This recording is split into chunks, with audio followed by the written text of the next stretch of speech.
Iya, ya karena kan semua orang itu tahu manfaatnya apa, tapi terus nggak mau mengkonsumsinya harian. Yang pada tiba-tiba apa ya, tiba-tiba tanpa angin tanpa hujan jadi rajin makan sayur kan pada orang-orang yang sedang diet kan. Diet. Jadi ujuk-ujuk ngemilin brokoli misalnya gitu kan ya, yang kemarin-kemarinnya ngemilin apa misalnya yang lain cake. Lada. Jadi sebenarnya tuh orang-orang tuh perlu diet itu kapan sih? Diet dalam artian menurunkan berat badan artinya ya. Karena kan iya sih dok, karena kan terminologinya itu kan diet itu sebenarnya mengatur pola makan kan ya. Yes, Kalau nggak salah ya, kenapa saya jadi mengintervensi? Kalau saya nggak salah ya kan, berarti benar. Jadi diet itu kan mengatur pola makan kan ya dok. Dan orang-orang itu kan melakukan diet itu kan kebanyakan untuk mengatur berat badannya. Itu kira-kira warningnya kapan dia harus mengatur berat badannya itu gimana cara tahunya? Sebenarnya pertama mau bilang masalah diet dulu ya. Diet itu sebenarnya kan benar ngatur pola makan yang sehat. Jadi kalau misalnya sesuai sama kondisi dia sih. Jadi kalau misalnya dia sedang kurang berat badan pun mau diatur makannya, sebenarnya dia menjalankan diet tertentu juga gitu ya. Jadi kayak diet itu kayak pola makan yang mengubah yang sebelumnya nggak benar jadi lebih sehat sesuai sama kondisi. Atau misalnya dia punya sakit diabetes, ya akhirnya dia diet juga gitu kan. Terus kalau tentang menurunkan berat badan ya. Nah, sebenarnya kalau kita kan dari prinsip gizi seimbang ada panduan untuk mengukur tuh berat badan, ditimbang maksudnya. Setidaknya kita nimbang tuh seminggu sekali kan. Seminggu sekali dimana biasanya tuh pagi hari setelah buang air dengan pakaian minimal. Nah di situ tuh belum makan kan kita timbang. Nah kita bisa hitung-hitung sendiri sebenarnya ada yang namanya indeks massa tubuh. Massa tubuh pasti udah tahu lah ya. Bisa dicari sendiri kalau misalnya kita tahu berat badan kita dan tinggi badan. Nah kalau misalnya udah lebih dari 24 nilainya itu sudah artinya kelebihan berat badan. Nah kalau udah lebih dari 25 udah obesitas. Untuk orang ini ya Asia ya, kita kan pakai cut off-nya kan Asia kan. Kalau pakai yang standar WHO ya 30 ya saya 25 masih aman. Ya. Jadi ya itu sih sebenarnya jadi memantau itu satu yang paling simple. Atau ada yang lebih canggih lagi sebenarnya. Jadi kan kegemukan itu sebenarnya lebih ke penimbunan dari lemak-lemak kita ya. Jadi ada orang yang indeks massa tubuhnya 25 tapi begitu dicek lemaknya masih normal-normal aja, dia lebih kawan gitu yang ototnya tuh lebih banyak daripada lemaknya kan. Kalau perempuan lebih dari 30 maka dia masa lemaknya ya lebih dari 30 dia kan obes. Nah kalau pada laki-laki lebih dari 25 obes gitu. Jadi cara tahu masa lemak di mana dok? Ada alat khusus, nanti datang aja ke dokter gizi. Oh iya, maksudnya itu mau bilang netizen kalau pengen tahu nanti saya tag dokter Caca di IG-nya rumah sayur _BTJ gitu ya. Oh gitu ya dok ya. Berarti nggak ada kalkulator yang kayak kita bisa lihat kita googling di browser gitu, nggak ada ya.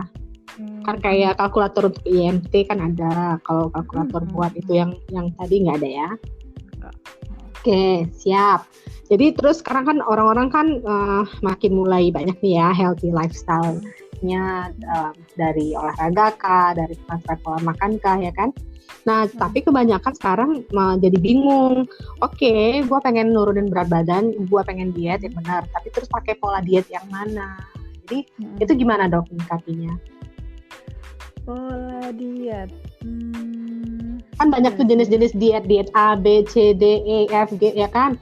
Terus yang mana satu yang harus kita pilih buat diri kita?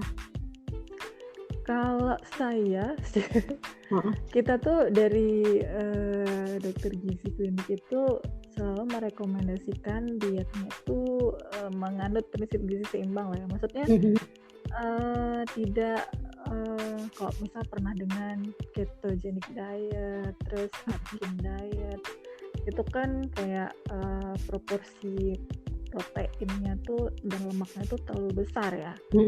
Nah, kita nggak pakai itu, jadi tetap total energi atau jumlah kalori makanan itu dihitung, tapi komposisinya itu tetap memperhatikan si karbonya itu tetap ada dan cukup gitu.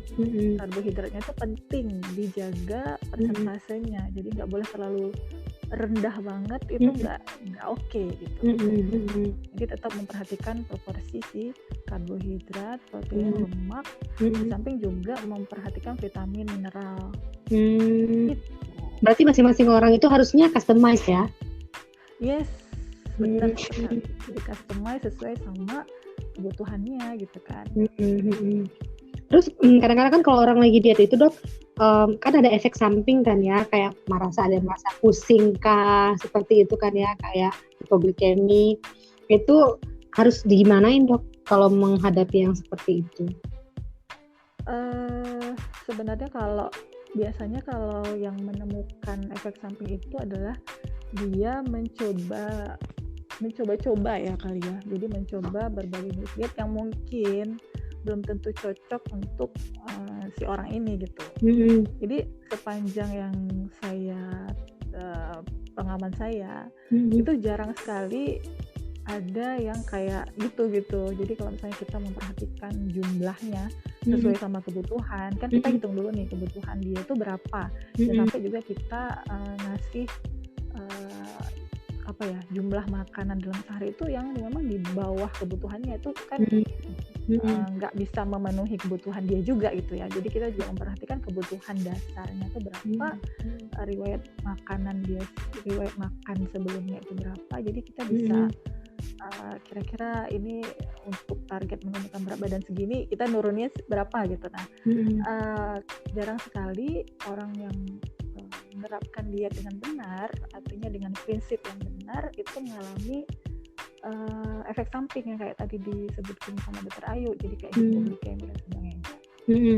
Kalau di pengalaman saya ya, kalau di awal-awal 1 minggu pertama itu paling dia kayak perubahan kayak ada yang aneh gitu pertama-tamanya gitu ya, karena kita kayak apa dok? Kayak ngerasa gimana ya, pasiennya bilang kok saya agak aneh ya dok, awal-awal itu kayak pertama emang terasa lapar sedikit, tetapi di minggu kedua dia udah bisa settle gitu, jadi dia kayak oke gitu, karena kita mengatur jadwal makan dan jumlah porsinya juga kan biasanya gitu. Ada orang obes kan enggak, dia makan kadang kenapa dia bisa obes, dia makan dengan tinggi kalori tapi kandungan nutrisinya tuh jelek, jadi kayak makan gorengan, dia cuma ada lemaknya, karbohidratnya, tapi nggak ada serat, nggak ada protein gitu, jadi kandungan nutrisinya jelek. Jadi itulah yang membuat kadang-kadang kalau makan lemak terlalu banyak, cepat kenyang, terus langsung bisa lapar dalam waktu dekat kan gitu ya. Dibandingkan kita makan sayur plus makan protein gitu ya. Ya kayak gitu deh.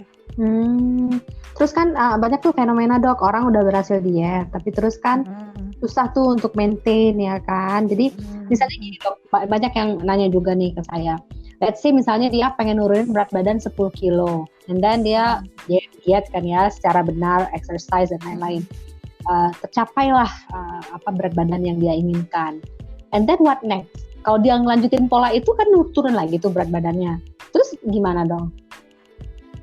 Sebenarnya kalau udah turun berat badan itu sebenarnya metabolisme kita beradaptasi ya. Jadi kayak kebutuhan energi basal, kebutuhan basal atau kebutuhan dasar tubuh kita itu juga berkurang sebenarnya. Nah, jadi kayak kalau dulu dia harus makan 3.000, mungkin setelah diet dia nggak akan butuh lagi sebenarnya kayak gitu. Jadi